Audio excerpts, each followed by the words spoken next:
जायं विष्णुवान्तलापृष्ठ भक्ति सिद्धांत सरस्वती गोस्वामी श्री प्रभुपाद की जय।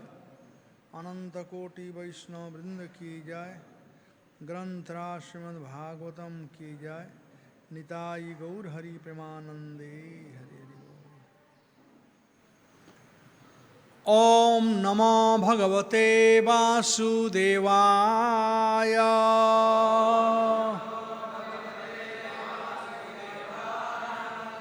ओम नमो भगवते वासुदेवाय।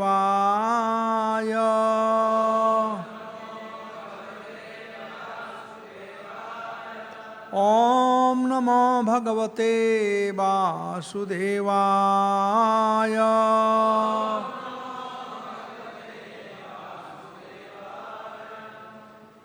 क्या कर रहा है?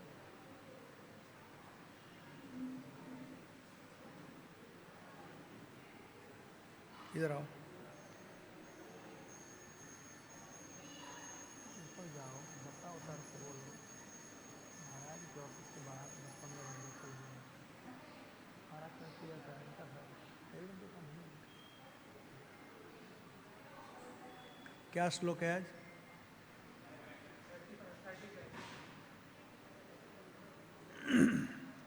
तो आज पढ़ेंगे भागवत महापुराण से दसम स्कंद अध्याय 16। कृष्ण द्वारा कालिय नाग को प्रताड़ना।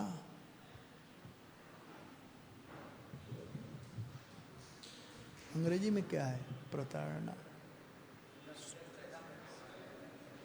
चेस्टाइजमेंट है, प्रताड़ना। तपः सुतप्तं किम अनेन पूर्वं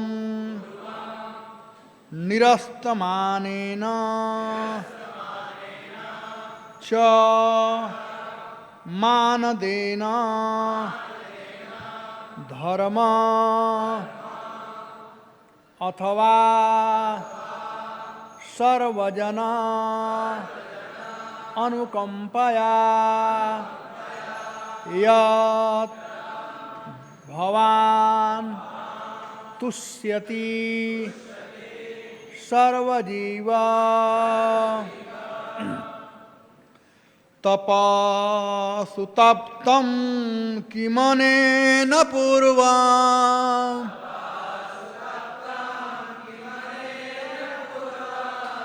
निरस्तमानेन च मानदेन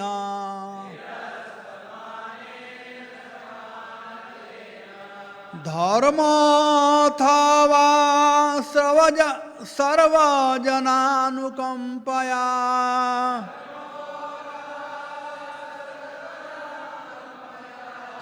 धर्मोऽथवा सर्वजनानुकंपया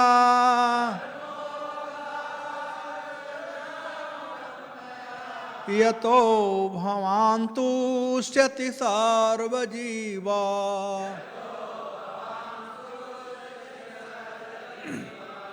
तपसुतप्तं किमनेन पूर्वं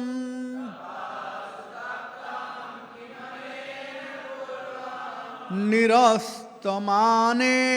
च मानदेन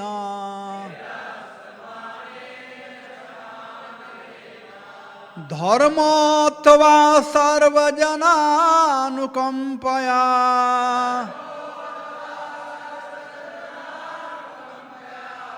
यतो भवान् तुष्यति सर्वजीवा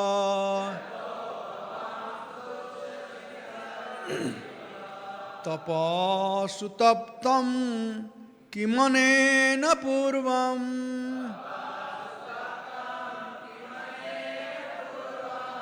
निरस्तमानेन च मानदेन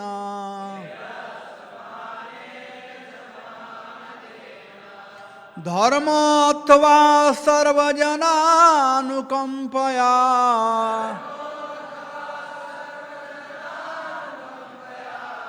यतो भवान्तोष्यति सर्वजीवा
और कोई आता जी?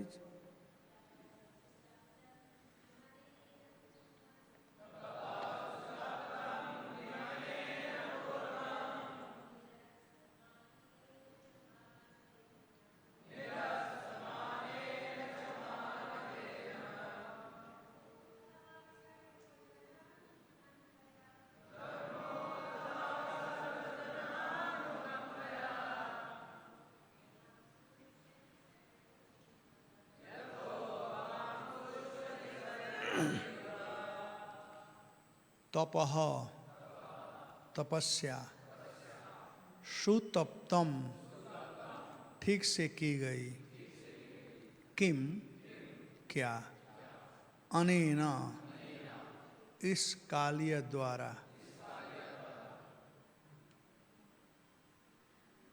पूर्वम पूर्व जन्म में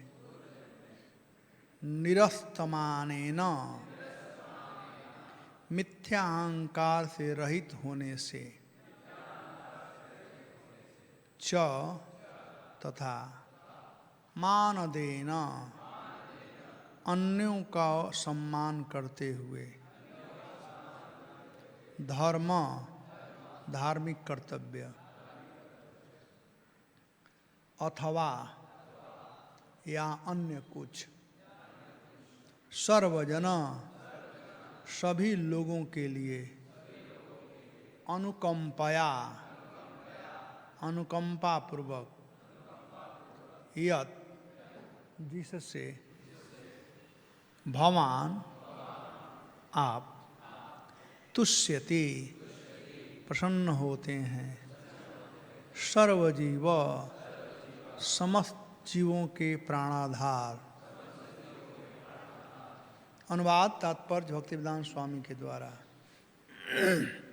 क्या हमारे पति ने पूर्वजन्म में गर्भ रहित होकर तथा अन्यों के प्रति आदर भाव से पूरित होकर सावधानी से तपस्या की थी? क्या इसलिए आप उससे प्रसन्न हैं? अथवा क्या उसने किसी पूर्व जन्म में समस्त जीवों के प्रति दयापूर्वक धार्मिक कर्तव्य पूरा किया था? और क्या इसलिए समस्त जीवों के प्राणाधार आप अब उससे संतुष्ट हैं?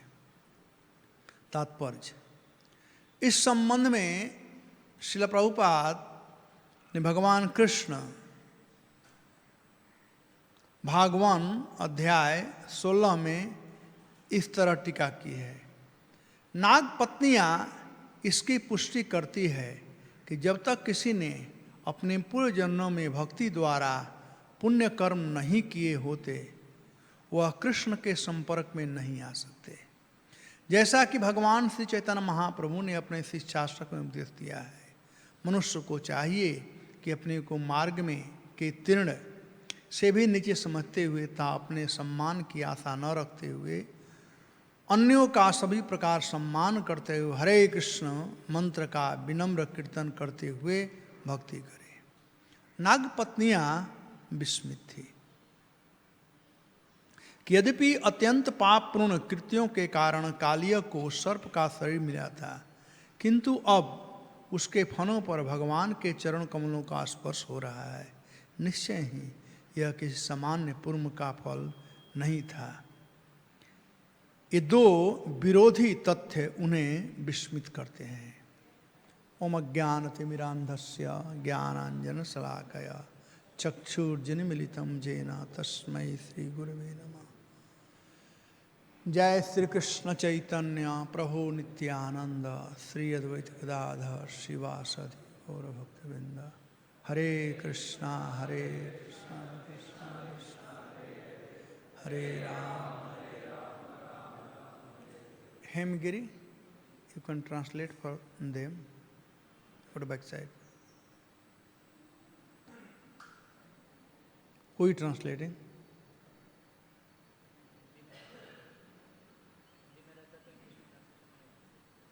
वो विदेशी लोग कुछ है।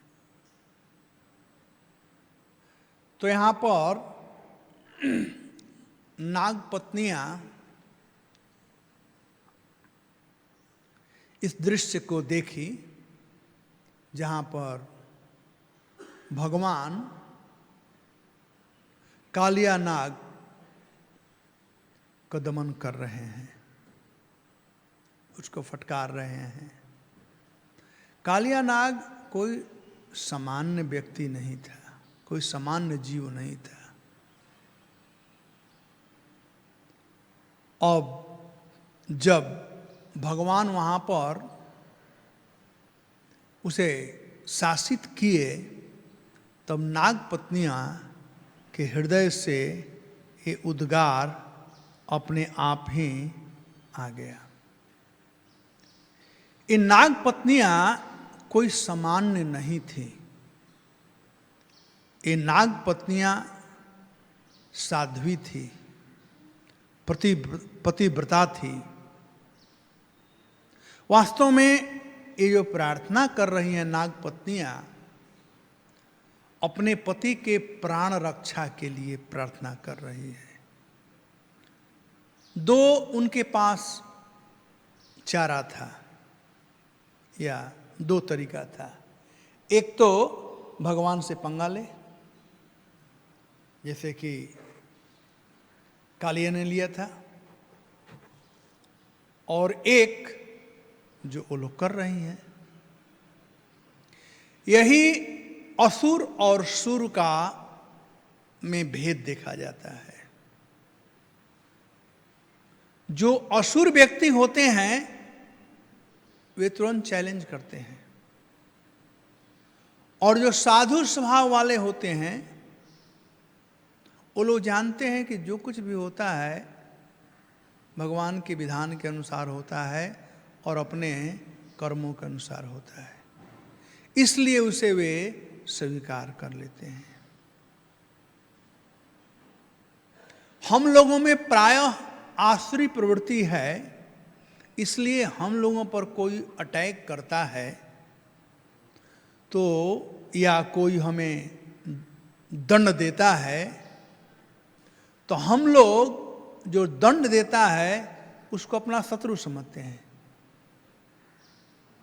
और हम लोग उसका अहित करने का प्रयास करते हैं, डायरेक्टली और इनडायरेक्टली।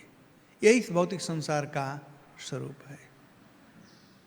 लेकिन ऐसे कई उदाहरण देखे जाते हैं जहां पर जो साधु स्वभाव के लोग होते हैं वे कैसा व्यवहार करते हैं, और हम लोगों को इसे सीखना चाहिए। ऐसा ही प्रसंग आया हुआ है जब वामन भगवान बलि महाराज को बंधवा दिए थे, नागपाश में बंधे हुए थे, अरेस्टेड थे। वहां पर सब लोग आए, सब देवता लोग आए, प्रहलाद जी भी आए। प्रहलाद जी ये नहीं कह रहे हैं कि आप ठीक नहीं कर रहे हैं, हमारे पोते को आप नागपाश से बंधवा दिए हैं, बेचारा सब कुछ आपको दे दिया, फिर भी आप ऐसा कर रहे हैं। उन्होंने कोई कंप्लेन नहीं किया, भगवान पर कोई आरोप नहीं लगाया। उतना ही नहीं, उनकी पत्नी जब आई वहां पर तो भगवान को प्रणाम की और वो एक स्टेप आगे बढ़ गई। ब्रह्मा जी ने तो इतना ही कहा, प्रहलाद जी ने तो कहा कि ये आपकी अहेतुकी कृपा है, आपने सब कुछ बलि को दिया था और आपने ही इससे सब कुछ ले लिया। प्रहलाद जी इतना ही कहे और थोड़ा आगे कहे कि कभी कभी जो व्यक्ति मदमत्त होता है, आपको नहीं समझता है, तो आप उन्हें शिक्षा देने के लिए इस प्रकार से प्रयोजन रचाते हैं, माइल्ड रूप से, लेकिन भगवान का ही गुणानुवाद किए। उनकी पत्नी आई तो डायरेक्ट अटैक करने लगी कि हे प्रभु, ये सब कुछ आपका दिया हुआ है, लेकिन लोग नाम नहीं ली, लेकिन लोग अभिमानवश समझते हैं मेरा है, अहंकार अभिमुढ़ात्मा, ये मूर्ख लोग हैं। वैसे ही मेरे पति में इस प्रकार से अहंकार आ गया था और आपने बहुत अच्छा काम किया, मेरे पति को दंडित कर करके आपने अच्छा काम किया। तो ये सब प्रमाणित करता है प्रहलाद महाराज का बिंदवासिनी, उनकी जो पत्नी थी, बलि महाराज का, इन लोगों का भगवत भक्ति प्रमाणित करता है कि भक्ति के चलते वो लोग किए। वैसे ही नाग पत्नियों का भक्ति यहाँ पर देखने को मिलता है। नाग पत्नियाँ, इसके पूर्व श्लोक 33 में एक बात कहती है, न्यायो हि दंडम कृतकिल विशेषमिन् तवावतार खल निग्रहाय रिपोसुतान पितुल्य दृष्टे धस्ते दमा फल में अनुशंसनम। कहते हैं कि यहाँ पर प्रारंभ करती है कि हे भगवान, आप जब भी दंड देते हैं किसी को तो उनके पापों के अनुसार उन्हें दंड देते हैं। तव अवतार खल निग्रहाय, आपका अवतार होता है किसके लिए? ऐसे दुष्ट लोगों को दमन करने के लिए। आपके लिए कोई शत्रु और मित्र नहीं है। रिपो सुतानाम अपितुल्य दृष्टे, हे भगवान, चाहे कोई आपका अपना हो, पुत्र हो, चाहे कोई आपका शत्रु हो, आप इसमें भेद दृष्टि नहीं करते हैं। आप सबके लिए समान हैं। प्रहलाद महाराज देखा जाए तो हिरण्यकश्यपु के पुत्र थे। हिरण्यकश्यपु क्या था? रिपु, शत्रु, भगवान को अपना शत्रु मानता था। तो शत्रु के बेटे का रक्षा करने के लिए भगवान आए हैं? और दूसरे तरफ भौमासुर भगवान का अपना बेटा था, भूमि पुत्र था, लेकिन भगवान ने भौमासुर का विनाश किया, अपने पुत्र का भी। तो भगवान ने अहम ममेति नहीं किया, मेरा है और ये पराये का है, ऐसा भाव भगवान नहीं रखते हैं। अब आगे का जो श्लोक है, जो परसों हुआ था, उसमें नाग पत्नियां एक बात कहती है, प्रारंभ हुआ है अनुग्रह से और अंत भी हुआ अनुग्रह से। भागवत सैद्धांतिक, रसिक और लीला से परिपूर्ण शास्त्र है। एक एक शब्द जो हैं सार गर्भित हैं। यहां पर दो प्रकार का अनुग्रह का बात कह रही है। एक तो कालिए के ऊपर अनुग्रह और एक अपने ऊपर अनुग्रह। इसी बात को ये कह रही है कि अनुग्रहोयम भवत कृतो ही न, ही मतलब निश्चय है, कृता मतलब किया, न मतलब हम लोगों पर। अपने लिए कह रहे कि हे भगवान, ये आपका कृपा है, आपका कृपा है। हम लोग अनुग्रहित हुए। अब थोड़ा बात करते हैं अनुग्रह और कृपा के ऊपर। अनुग्रह किसे कहते हैं और कृपा किसे कहते हैं? श्रीपाद जीव गोस्वामी भक्ति संदर्भ में अनुच्छेद 180 में इसका वर्णन किए हैं, अनुग्रह और कृपा का, कि कृपा क्या होता है और अनुग्रह क्या होता है, और कृपा कौन करता है और अनुग्रह कौन करता है, इसका वर्णन किया जाता है। कृपा किस पर की जाती है और अनुग्रह किस पर की जाती है, ये सब बहुत बृहद रूप से जीव गोस्वामी इसका वर्णन किए हैं। भगवान के 3 स्वरूप हैं। वदन्ति तत्तत् विदंस तत्वम जज ज्ञानम अद्वयम ब्रह्मेति परमात्मेति भगवान इति शब्दते।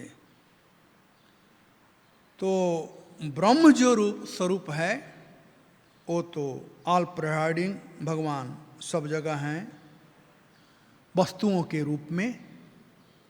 विश्व ब्रह्मांड जो है भगवान का ये स्वरूप है, जिसका वर्णन भागवतम के 2 स्कंद में किया गया है कि भगवान का चरण कमल क्या है। तलातलस्य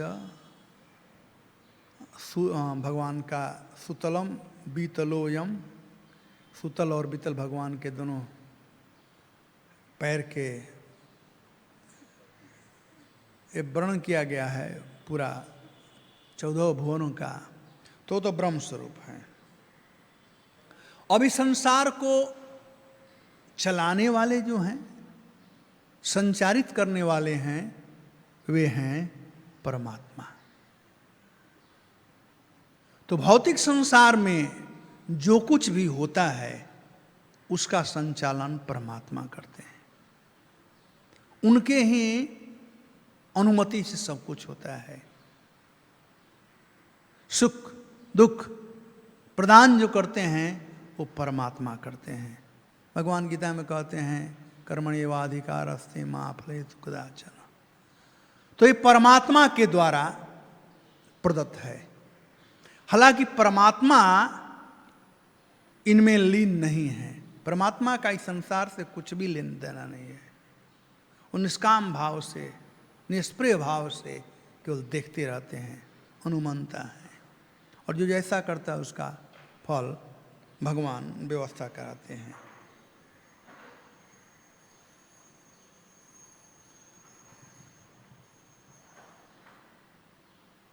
तो ये जो कृपा जो शब्द है वह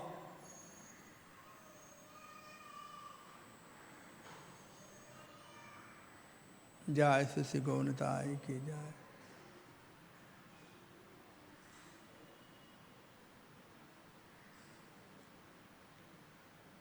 और जो कृपा और अनुग्रह जो है, अनुग्रह जो है वो भगवान के द्वारा प्रदत्त होता है, और कृपा जो है वह भक्त के द्वारा प्रदत्त होता है।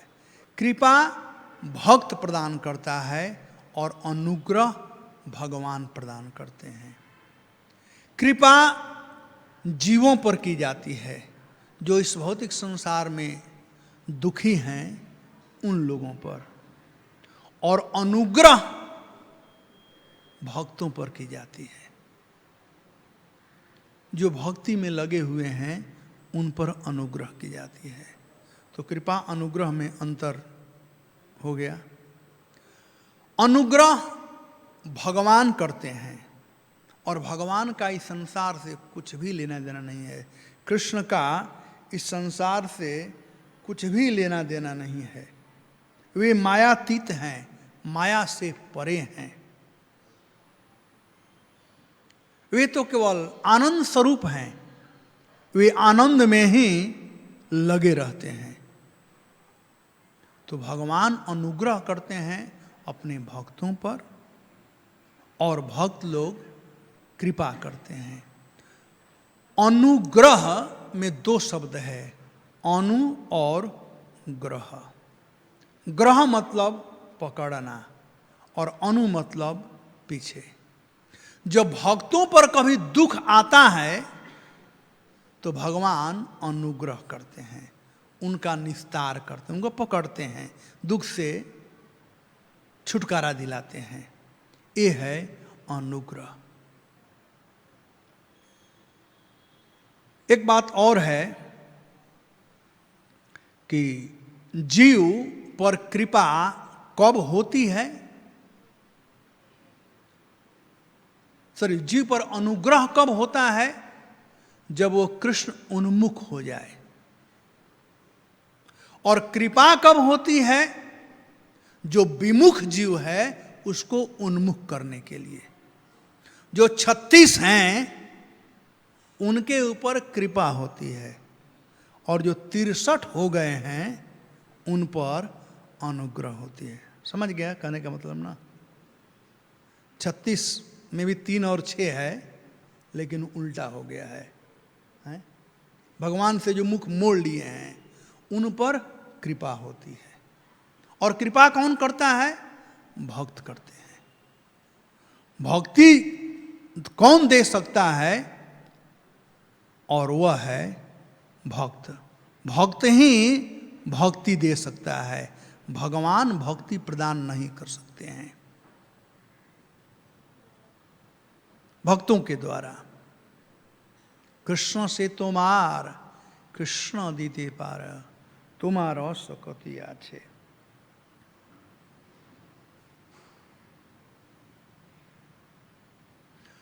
इसका वर्णन किया गया है भागवतम में। श्लोक निकालना, जहां पर देवतागण प्रार्थना कर रहे हैं।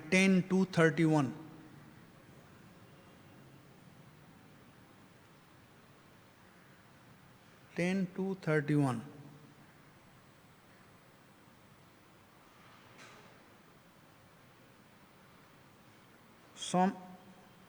स्वयं समृत्य सुदुस्सरम। आया? पढ़ो।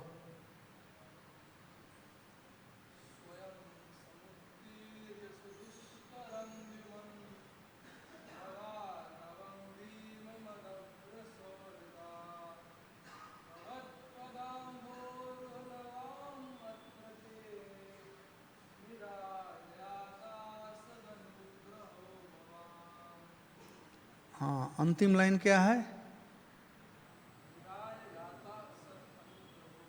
हाँ, अब पढ़ो इसका मीनिंग।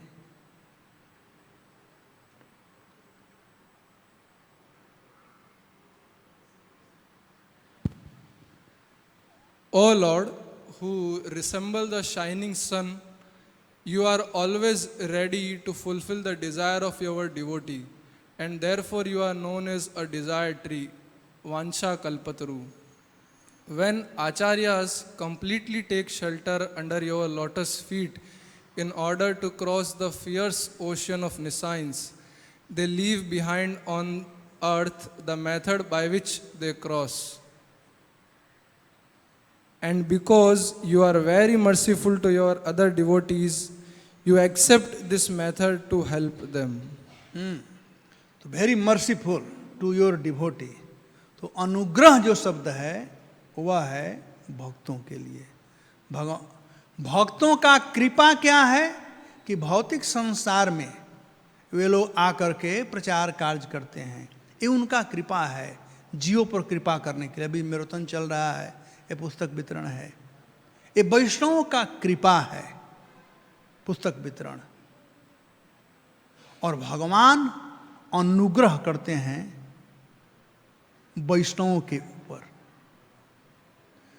तो कृपा और अनुग्रह में अंतर पता चल गया। 36 पर कृपा और 63 पर अनुग्रह। क्लियर? अब ये नाग पत्नियां जो हैं, अब ये सोच रही हैं कि ये अनुग्रह का कारण क्या है हम पर और हमारे पति पर। नाग पत्नियां अपने को तो क्लियर है कि हम पर भगवान का कृपा क्यों हुआ, अनुग्रह कैसे हुआ, क्योंकि हम इनकी पत्नी हैं। ऑलरेडी इन लोगों पर भगवान का अनुग्रह है, तभी तो इन नाग पत्नियां कहाँ निवास कर रही हैं?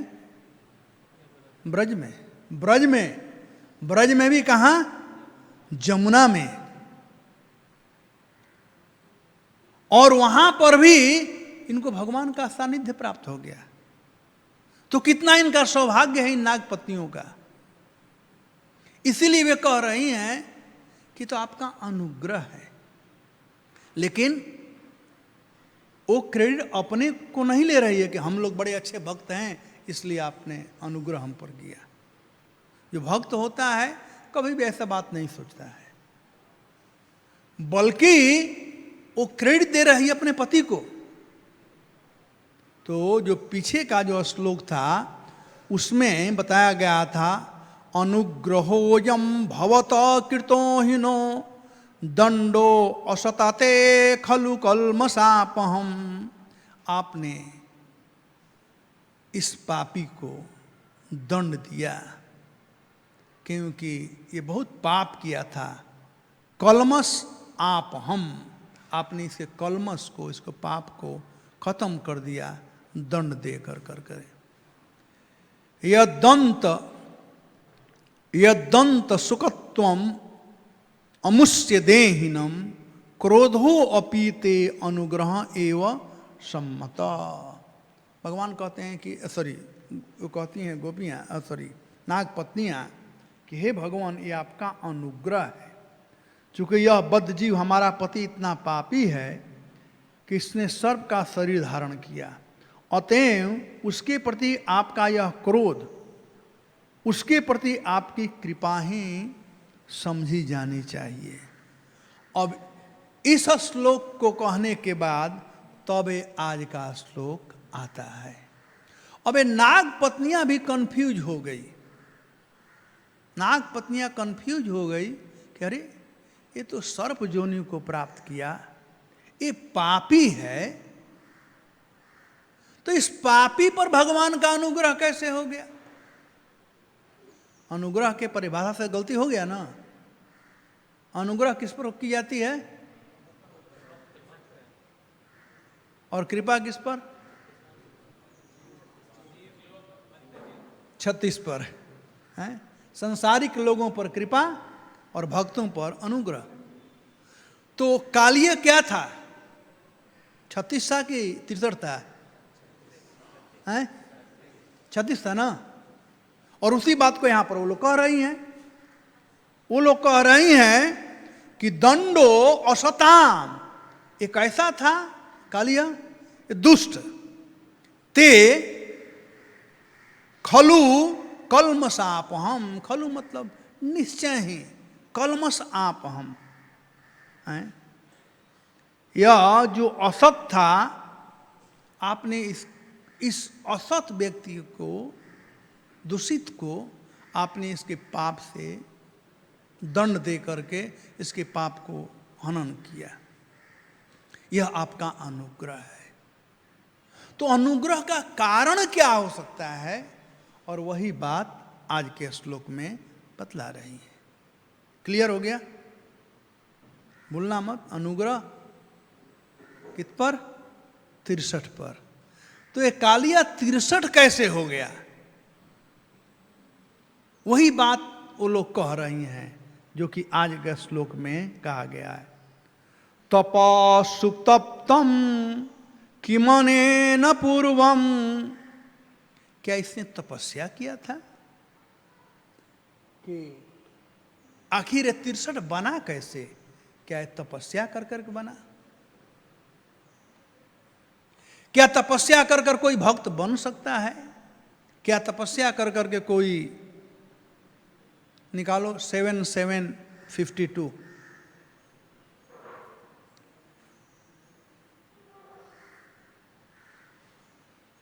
तपस्या कर करके कोई भक्त नहीं बन सकता है। ये ढूंढ रही है कि कारण क्या है, इस पर भगवान का अनुग्रह हुआ। अरे हम लोगों पर तो क्या बोलते हैं, मुफ्त में मिल गया ना, इंटरेस्ट में मिल गया हम लोगों पर, क्योंकि हम उनकी पत्नियां थी। लेकिन इस पर भगवान आपका अनुग्रह कैसे हुआ, वही कारण ढूंढ रहे थे। तो कह रही हैं तप। पहला प्रारंभ कर रही तप। पाप को प्रायश्चित कर करके पाप को खत्म किया जा सकता है। किया जा सकता है कि नहीं?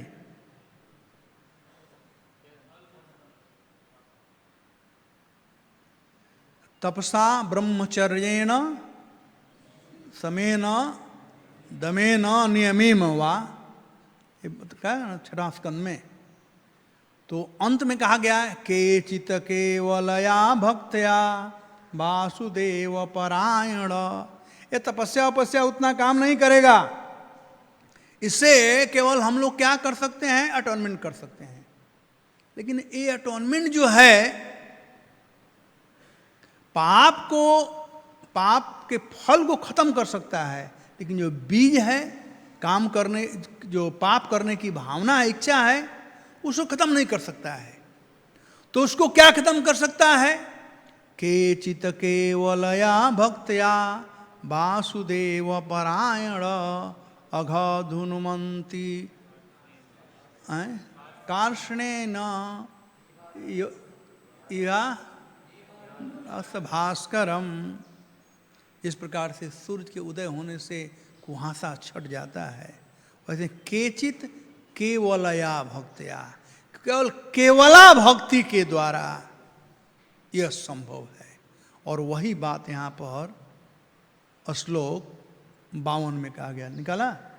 पढ़ो, माइक से पढ़ो। न दानम न तपो निज्या न शोचम न व्रतानि च प्रीयते अमलया भक्त्या हरिर अन्यद विडम्बनम। तो प्रीयते अमलतया भक्त्या, भगवान को कैसे कोई प्रेम प्रसन्न कर सकता है, भगवान का अनुग्रह कोई कैसे प्राप्त कर सकता है? तो कहते हैं अमलया भक्तया।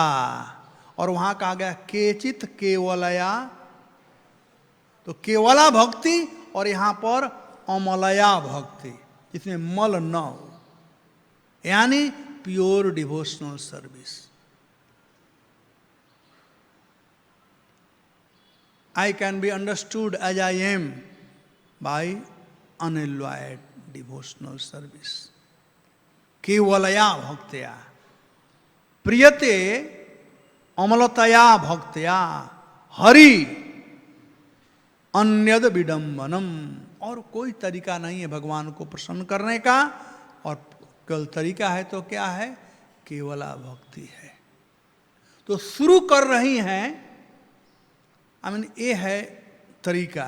सुखदेव गोस्वामी भी यही कह रहे हैं, अजामिल प्रसंग से पहले यही कहे कि पाप को कैसे धो सकता है, तो एटोनमेंट का वर्णन किए। लेकिन कहे कि उतना ये सार्थक नहीं है। तो सार्थक क्या है? केवलया भक्त्या। तो वैसे ही प्रारंभ करती है तप सुतप्तम किमनेन पूर्वम, इस पर अनुग्रह हुआ, इसका कारण क्या है? कहते पूर्वम, इस योनि में, इस जन्म में तो कुछ किया नहीं है, इस जन्म तक केवल पापी है, पाप किया है, लोगों को डसा है, इसके बीच से कितने लोग परेशान थे, ब्रजवासी यहाँ नहीं आ पाते थे, गौएं पानी नहीं पी पाती थी, जो भी पी लेता था मर जाता था, तो केवल पाप ही किया है। तब भगवान का अनुग्रह इस पर कैसे हो गया? तो सोचिए, तप सुतप्तम किम अनेन पूर्वम, हो सकता है कि पूर्व काल में इसने तपस्या किया हो। तो सोचते कि नहीं नहीं, तपस्या से भी अनुग्रह प्राप्त नहीं हो सकता है, तपस्या वह नहीं है जिसे अनुग्रह प्राप्त हो सकता है। तब क्या कहती है? निरस्त अमाने न च मानदेन, निसंदेह, निरस्त माने न, निरस्त मतलब खत्म हो जाना, मतलब मान, मतलब बिना मान का इच्छा रखते हुए दूसरे को जरूर सम्मान किया होगा, तब ही भगवान की अनुग्रह इस पर हुई है।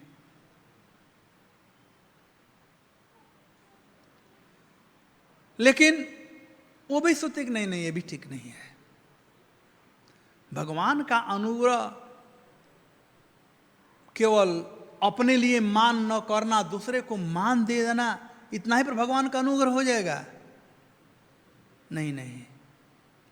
तब तीसरे उसमें करती है असली बात, अनुग्रह का कारण बतलाती है। अनुग्रह का कारण बतलाती है कि यह कालिया पूर्व जन्म में हरे कृष्ण का डिवोटी जरूर होगा, ये पूर्व जन्म में बुक डिस्ट्रीब्यूटर जरूर होगा, तभी इसको अनुग्रह प्राप्त हुआ है। पढ़ो तीसरा क्या है? धर्मो अथवा सर्वजनानुकंपया। हाँ, धर्म अथवा सर्वजनानुकंपया, नामे रति जीवे दया, वैष्णव सेवन जीवे दया। तो समस्त प्राणियों के प्रति दया भाव हो करके यह धर्म का प्रचार किया होगा, यह कृष्ण भावना का प्रचार किया होगा, भक्ति का प्रचार किया होगा, इसलिए इसको ये अनुग्रह प्राप्त हुआ।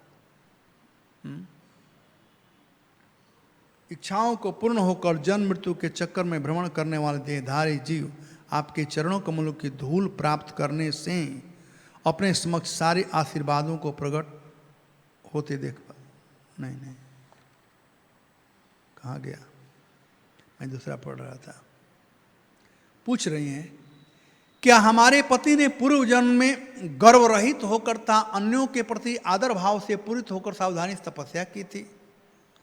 डाउट है उन लोगों को। क्या इसलिए आप उससे प्रसन्न हैं, अनुग्रह किए? अथवा क्या उसने किसी पूर्व जन्म में समस्त जीवों के प्रति दयापूर्वक धार्मिक कर्तव्य पूरा किया था? और क्या इसलिए कि समस्त जीवों के प्राणधार आप अब संतुष्ट हुए हैं? तो अंततः यही बात यहाँ पर आई नागपत्नियाँ कि वास्तव में इसने समस्त जीवों पर कृपा कर करके कोई कार्य किया होगा, कोई कार्य किया होगा। धर्मो अथवा सर्वजनानुकंपया, सर्वजनानुकंपया, जब तक से दुखी जीवों पर अनुकंपा न होगी तब तक से कोई प्रचार नहीं कर सकता है। जब तक से फीलिंग नहीं होगी तब तक से हम प्रचार नहीं कर सकते हैं। तो प्रचार, जो भक्त होते हैं उनको प्रत्येक जीवों के हृदय में, प्रत्येक जीवों के लिए, दुखी जीवों के लिए, दुखी जीवों पर उनकी अनुकंपा बनी रहती है। हमेशा वह हैंकरिंग करते हैं प्रचार करने के लिए। इसीलिए प्रत्येक जीवों के दुख से वो दुखी होते हैं, तो भगवान से उनका दुख देखा नहीं जाता है कि हाय हाय ये तो 63 वाला है, ये मेरा भक्त है, इतना दुखी है। किसके लिए दुखी है? पतित जीवों के लिए। तो उनके दुख को दूर करने के लिए भगवान उन पर अनुग्रह करते हैं। अनुग्रह, पहले दुखी होना जरूरी है।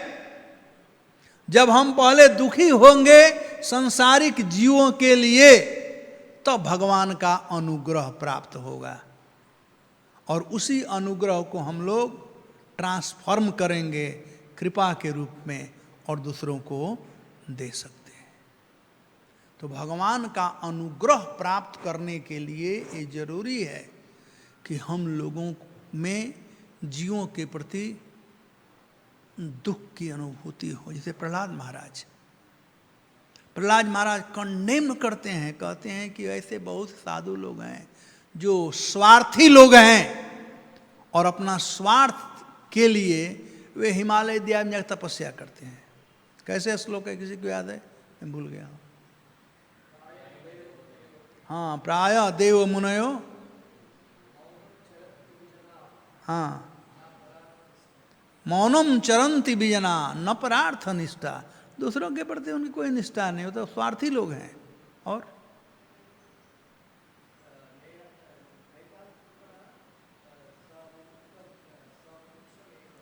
हाँ, उन लोग बहुत कृपण हैं, कंजूस हैं, दुष्ट लोग हैं। उन्हें दूसरे के प्रति नहीं है, बल्कि अपने ही लिए करते हैं। तो प्रहलाद जी कहते हैं कि मैं वैसा नहीं चाहता, मैं यहीं रहना चाहता हूं और मैं सबको भेजना चाहता हूं। आगे का श्लोक क्या है? मग्न चित्त वाला।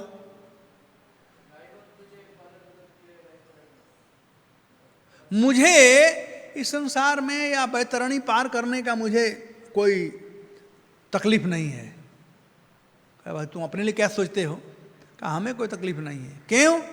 कि मेरा मन हमेशा आपके गुणानुवाद में मेरा मन लगा रहता है, मग्न चित्त।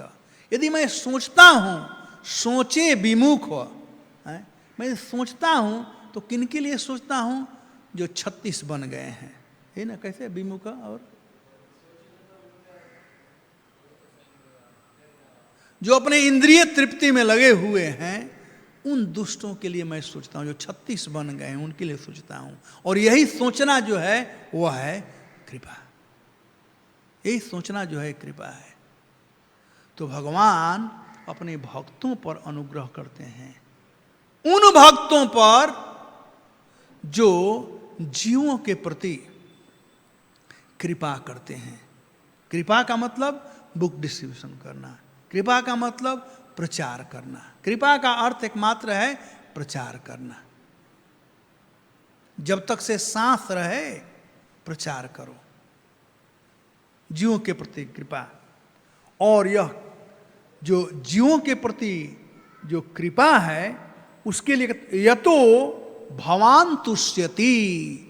जो लोग जीवों के प्रति कृपा करते हैं, भवान तुष्यति, हे प्रभु आप खुश होते हो उससे। उन लोगों से भगवान खुश होते हैं। क्यों? क्योंकि भगवान जो हैं समस्त जीवों के बाप हैं, उद्गम हैं, सब उनके ही हैं ना। यदि कोई इस संसार में भी कोई बच्चा बड़ा दुखी है और कोई जा करके उस पर कृपा कर देता है, तो बाप माँ कितने खुश हैं भाई, आशीर्वाद देते हैं। बाप माँ प्रसन्न हो जाते हैं ना, बाप माँ कि अब हमारे बेटे के लिए काम किया। तो सब जीव भगवान के हैं। माँ में अंश जीवलों का जीव बहुत सनातन, ये सब भगवान के ही अंश हैं जो यहाँ पर लॉटरिंग करते हैं। भगवान आते हैं और अपने भक्तों के भेजते हैं। प्रभुपाद कहते हैं reclaim everyone back home, back to God है। तो जो लोग इस काम में लगे हुए हैं, लोगों पर को रिक्लेम करने में लगे हुए हैं, उन लोगों पर भगवान अनुग्रह करते हैं।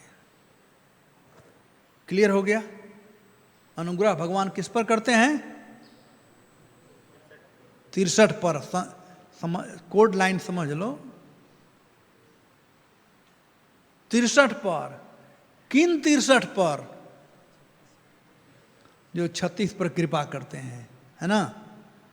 तो अभी बुक डिस्ट्रीब्यूशन मैराथन का समय आ गया है।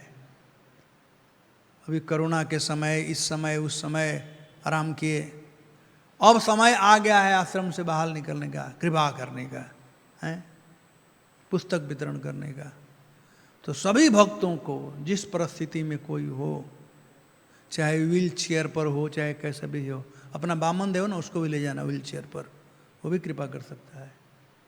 अमेरिका में भक्त लोग, एक यहाँ पर था बेचारा वो राधानाथ प्रभु, हैं, इस साइड रूम में रहता था, वो व्हील चेयर पर जाता था पुस्तक वितरण करने के लिए, हैं। हाँ, और लोग ये देखो, ये व्हील चेयर वाला दया कर रहा है किन पर? उन लोगों पर, और वो लोग दया करते हैं इसके पर, भाई बेचारा ऐसा है, मान रहा है। तो पुस्तक, ये दया की पद्धति देखो। तो इसलिए पुस्तक वितरण करना, यदि भगवान का अनुग्रह प्राप्त करना है, यदि कृष्ण का कृपा प्राप्त करना है, तो हम लोगों को दूसरों पर कृपा करना पड़ेगा, और वो होगा प्रचार के द्वारा, पुस्तक वितरण करने कर करके। तो समराइज दिस वर्स, यहाँ पर ये जो नाग पत्नियाँ हैं, वो मैं श्रीपाद जी गोस्वामी का जो कमेंट्री है पढ़ता हूँ। नाग पत्नियाँ कुछ विचार कर मन ही मन कहने लगी, श्री भगवान का इसे दंडित मात्र करना यह कोई अनुग्रह नहीं, किंतु शिष्य जनों को कष्ट देना हमारे पति में तो अनायास वर्तमान रहा है, क्योंकि सर्प जोनि है इसकी। तो क्या इसने पूर्वजन्म में कोई तपस्या अथवा पुण्य कर्म किया है? गर्भशून्य होकर और अभिलाष रहित होकर जो दूसरों को सम्मान देता है, यह तो एकमात्र वैष्णव में संभव है। वैष्णवों के अतिरिक्त तपस्वियों में तो गर्भशून्यता तथा दूसरों को सम्मान देना कभी संभव है ही नहीं। श्री भगवान ने यह भी स्पष्ट कहा है, न दानम न तपो निज्जा इत्यादि। अतः इस पर जिस अनुग्रह का हम अनुभव कर रहे हैं, वह किसी भारी तपस्या का फल नहीं हो सकता, और सब जनों पर दयामय होना यह भी वैष्णवीय धर्म छोड़कर अन्य कोई धर्म नहीं हो सकता, क्योंकि जो कर्मपरायण लोग दान धर्म यज्ञ आदि करते हैं, उनमें सर्वभूतों के प्रति कोई अनुकंपा लक्षित नहीं होती।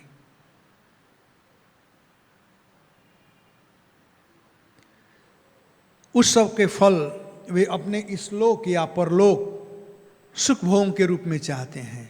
अहो, हमारे पति के तो सिरों को रंग अस्थली बनाकर आनंद पूर्वक श्री भगवान ने उन पर नृत्य किया। यही है भगवान का अनुग्रह। उस कालिया पर अनुग्रह भगवान किए कि उसके सिर पर नाचे। क्या सौभाग्य है। सब लोग भगवान के, लक्ष्मी जी जो हैं, भगवान का उन पर अनुग्रह हुआ तो केवल क्या प्राप्त की लक्ष्मी जी हैं? वो रेखा है ना, क्या? श्रीवत्स। लेकिन एक कालिये का देखिए कि भगवान नाच रहे हैं। ब्रह्मा शिवादि जितने देवता हैं, वो लोग भी यह प्राप्त नहीं कर पाए जो कालिये प्राप्त किया। तो भगवान का अनुग्रह, नहीं तो और क्या है। अब पता लगाना चाहिए कि कालिया पूर्व जन्म में किया क्या था कि जिसके चलते अनुग्रह प्राप्त किया। कालिया क्या किया था, एक कथा हम नेक्स्ट टाइम कभी करेंगे तब बताएंगे कैसे वो नाग बना था।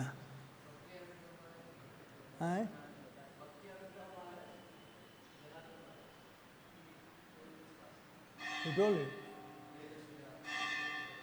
ओके, तब तो आप जानिए गए हो। समय हो गया, इसलिए तो टू समराइज, जो पहले का वर्ष था उसी का व्याख्या इस श्लोक में किया गया है, वो भी एक शब्द का, और वह है अनुग्रह। कैसे अनुग्रह हो गया इसके ऊपर, और अपना कंक्लूजन दे दी है अंत में, किसने प्रचार कार्य किया था, इसलिए इससे अनुग्रह की प्राप्ति हुई। और आगे का जो श्लोक है उसमें वो अनुग्रह किस रूप में प्राप्त हुई उसका वर्णन किया गया है, और वह है भगवान उसके फन पर नाच करके अनुग्रह प्रदान किए। तो वो सौभाग्य है। और तब अब प्रार्थना शुरू करती हैं। अब तक से तो अपने पति के विषय में बात की, उसके बाद शुरू करते हैं, न नाक पृष्ठम न च सार्वभौमम न पारमेष्टम न साधिपत्यम न योग सिद्धि अपुनर्भवम वा वांछन्त यद पादरज प्रपन्न। तो वो अपनी कामना प्रार्थना शुरू होगा श्लोक संख्या 37 से 36 तक। केवल बताया गया कि भगवान कैसे हैं, और हम लोगों का सौभाग्य उदित हुआ, हमको भी अनुग्रह प्राप्त हुआ क्योंकि हम की पत्नी थी। इनको कैसे अनुग्रह प्राप्त हुआ, किस कारण से, उसका वर्णन किया हुआ है, और कैसा रहा वो अनुग्रह हुआ। तो ये 4 श्लोकों में 4 चीज बताया गया है। प्रथम श्लोक में भगवान समोहम सर्वभूतेषु न मे दृष्टि न प्रिय, उसका वर्णन करती हैं। बिल्कुल ये सब श्लोक सैद्धांतिक श्लोक हैं। दूसरे श्लोक में बतलाई कि हम लोगों का सौभाग्य है कि हम लोग इनकी पत्नी हैं। वास्तव में जिस परिवार में कोई भक्त हो जाता है, जिस पर भगवान का अनुग्रह कृपा प्राप्त हो जाता है, कोई भक्त हो जाता है, तो सब लोगों का सौभाग्य हो जाता है। हरे कृष्ण मंदिर के जो जितने भक्त लोग हैं, उनके बच्चे लोग हैं, उनका भी सौभाग्य है। पत्नी है उनका सौभाग्य है, बाप माँ है उनका सौभाग्य है, सबका सौभाग्य है। भगवान इंटरेस्ट के साथ में अनुग्रह वितरण करते हैं। केवल भक्ति करने वाले पर ही अनुग्रह नहीं, बल्कि अन्य लोगों पर भी। तो उसी का वर्णन किया गया। अब खोज रही है कि आज के श्लोक में खोज रही का अनुग्रह का कारण क्या था, और कंक्लूजन पर आई कि अनुग्रह का कारण था कृष्ण भावना का प्रचार, धर्म का प्रचार, जो कालिया ने किया। और भगवान कैसे अनुग्रह किए, नाच नाच कर करके उसके फन पर। और तदुपरांत भगवान के स्वरूप को समझते हुए अब 2 श्लोक में नाग पत्नियों ने प्रार्थना किया है। धन्यवाद। हरे कृष्ण। कोई प्रश्न, क्वेश्चन, कमेंट? यस।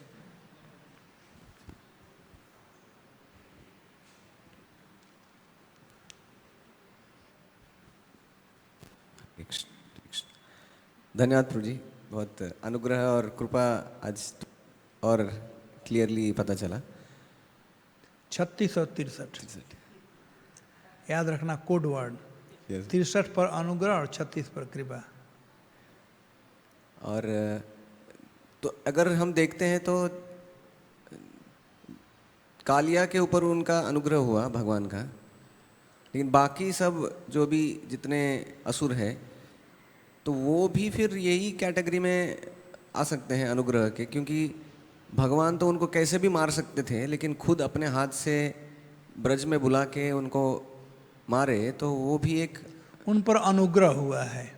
जो भी ब्रज में मरा है उन पर अनुग्रह हुआ है, और आउट ऑफ ब्रज में है उन पर कृपा हुआ है।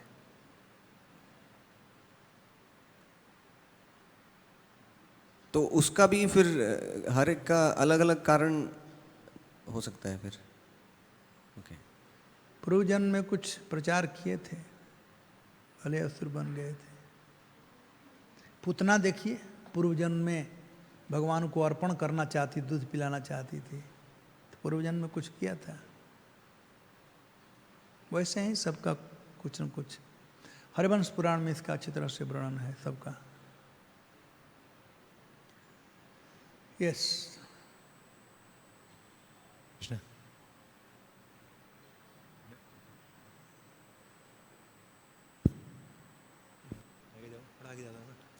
हरे कृष्ण। फ्री धन्यवाद, आपने बड़ा अच्छा क्लास दिया और अनुग्रह और कृपा का भी बताया। और एक और मुझे बहुत अच्छा लगा जो केवलया और सॉरी अमलया और केवलया। अमलया, अमल, जैसे मल न हो, हाँ, अमलया और केवलया। तो मैं सोच रहा था कि अहितु की अप्रतिहता का ही हो गया ये भागवत में प्रमाण। हाँ, वही है आए तो क्या प्रत्यय नहीं। फ्री प्रारंभ में आप कह रहे थे कि नागपत्नियों की भक्ति को उद्धृत करते हुए विंध्यावली जी का उदाहरण, और बता रहे थे एक शब्द आप बोले थे कि उन्होंने नाम नहीं लिया भगवान का। तो जैसे अपने पति का नाम नहीं लिया, अच्छा, पति का नाम बिना नाम लिए ही कहा कि ऐसे लोगों पर, बलि महाराज नहीं डायरेक्टली कर, बलि महाराज नहीं, ऐसे लोगों पर, ऐसे लोगों के धन से सम्मत, दूसरे के धन से सम्मत हैं मेरा ही है। धन्यवाद रोहित, बहुत धन्यवाद रोहित, बहुत धन्यवाद। Yes, yes.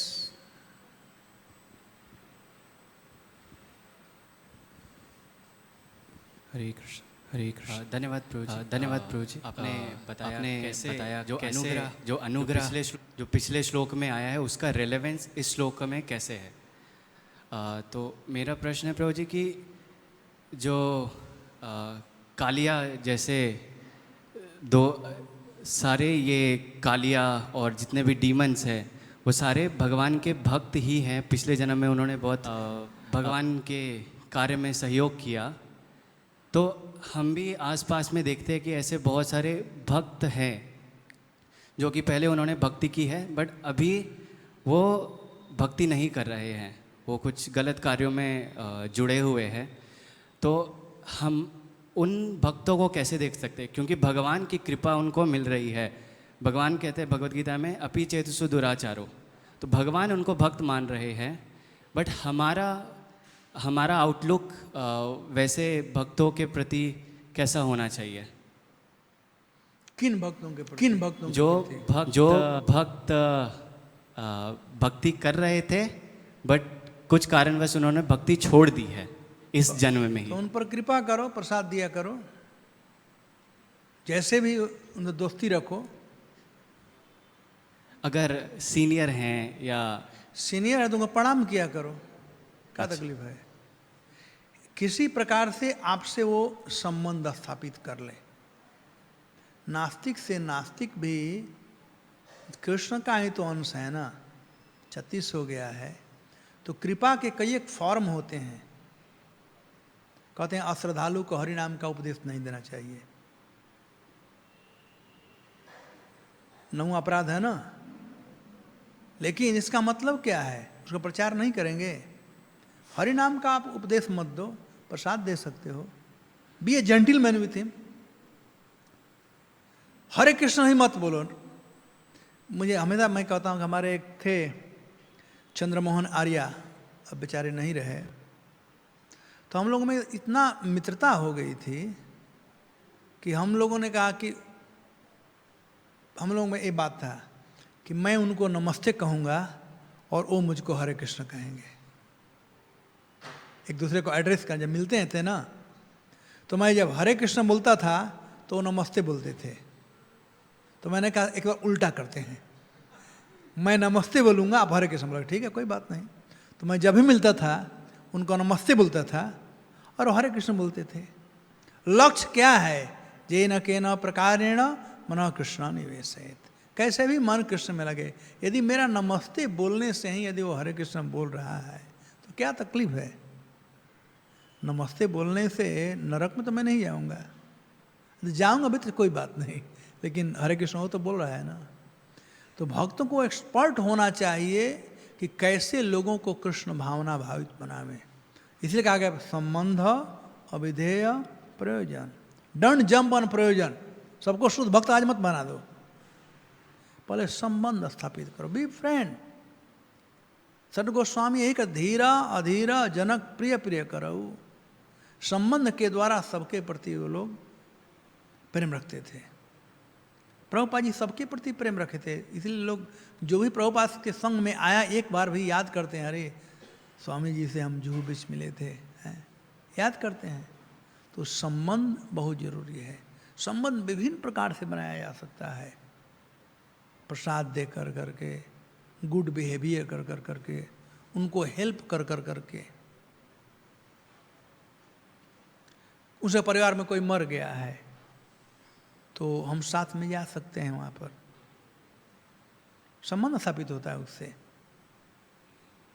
तो विभिन्न प्रकार का तरीका है संबंध स्थापित करने का। तो भले सीनियर डिवोटी है, आज पतित हो गया है, लेकिन डिवोटी था, प्रसाद दोगे तो ना नहीं बोलेगा, प्रसाद जरूर ग्रहण कर लेगा, प्रसाद देकर करो। और कोई प्रश्न?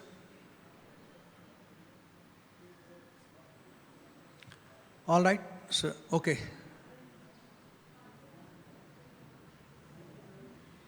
शरद, his name is Sharad, और I get confused between two brother. हैं गोविंद, शरद ये है, अच्छा अंतर क्या है? सीखा? ओके। हरे कृष्णा प्रभु जी, आपने बहुत अच्छा बताया कि जब तक हम दूसरों के प्रति पीड़ा फील नहीं करेंगे, दुख फील नहीं करेंगे, तब तक अनुग्रह प्राप्त नहीं कर पाएंगे भगवान का। तो हम ये जो दुख है दूसरों के प्रति। प्रभुपाद जी का उदाहरण देखो, जब अमेरिका जा रहे थे प्रभुपाद कितना पीड़ा फील कर रहे थे कि कैसे मैं इन लोगों को प्रचार करूंगा। रजस तमो गुण ये सवार आच्छन्न, ये सब रजोगुण तमोगुण में आच्छादित हैं, कैसे मैं कर सकता हूँ, लेकिन मैं करना चाहता हूँ कि प्रभु आप लाए हो मुझे कुछ करने के लिए, बताओ मैं क्या करूँ। तो पीड़ा था प्रभुपाद जी में। तो ये जो फीलिंग है ये अभी फिलहाल तो नहीं है हृदय में, तो कैसे उत्पन्न की? फीलिंग है, लेकिन वो प्रकाशित नहीं हो रहा है। तो उसके लिए सुनना बहुत जरूरी है। जब सुनेंगे कि कैसे भक्तों पर अत्याचार हो रहा है, कैसे संसार में लोग दुख भोग रहे हैं, तो वो फीलिंग आएगी। हम भक्त हैं, हमें ना आए। अरे कर्मियों में फीलिंग आती है। कोरोना काल में देखो कितने लोग, कितना हम लोग भी डोनेशन बहुत कलेक्ट कर लिए, वो फीलिंग था तभी दिए लोग ना। पैसा लोग क्यों दिए? लोग खाने बिना ये मर रहे हैं, खाना नहीं है, तो चल भाई आप लोग बांटो। उनका भले ये था, लेकिन फीलिंग था, उनमें फीलिंग था। हम लोगों में फीलिंग है। यदि मनुष्य हो तो फीलिंग है। फीलिंग न होना ये तो पत्थर का स्वभाव है ना। जब मनुष्य हैं तो फीलिंग रहेगी। एक बार एक ब्रह्मचारी भगवान बुद्ध के पास गया और भगवान बुद्ध से कहता है कि मुझे कुछ ऐसा आशीर्वाद दीजिए कि मुझे मेरे परिवार के प्रति कोई फीलिंग ना हो। तो भगवान बुद्ध ने कहा था तो पत्थर बन जाओ। जब तक से मनुष्य रहेगा तब तक फीलिंग रहेगी। तो फीलिंग है, उसको इन्वोक करने की जरूरत है। वो कैसे होगा? सुन कर करके। जब सुनेंगे कैसे लोग संसार में दुख भोग रहे हैं कृष्ण भावना के बिना, तो ये प्रवचन किस लिए होता है? सुनाने के लिए कि कृष्ण बहिर्मुख जो जीव होता है कितना दुखी होता है, कैसे दुख भोगता है। और जब दुख का खोल खोल करके वर्णन किया जाएगा तो खून गर्म हो जाएगा तुरंत। वो बांग्लादेश का जो हुआ कि केवल देख करके फीलिंग आ गया ना हम लोगों में। एक भक्त को कैसे मार रहे थे लोग, तब खून गर्म हो, चलो हम भी मारते हैं, तो फीलिंग आ जाता है। देख करके, सुन कर करके, अनुभव कर करके। और इन तीनों में से इंपॉर्टेंट है सुन कर करके, इसलिए भागवतम सुनना बहुत जरूरी है। और कोई प्रश्न? ऑल राइट, श्रील प्रभुपाद की जय, ग्रंथराज श्रीमद् भागवतम की जय।